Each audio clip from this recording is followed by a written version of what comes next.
ईशमीशान निर्वाणरूपम् विभुं व्यापकं ब्रह्मवेदस्वरूपम्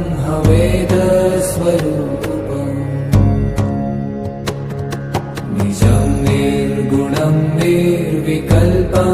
निरीहम्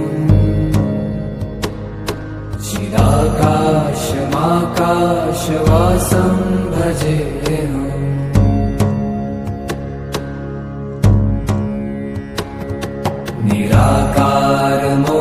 निराकारमोङ्कारमूलं तुरीयम्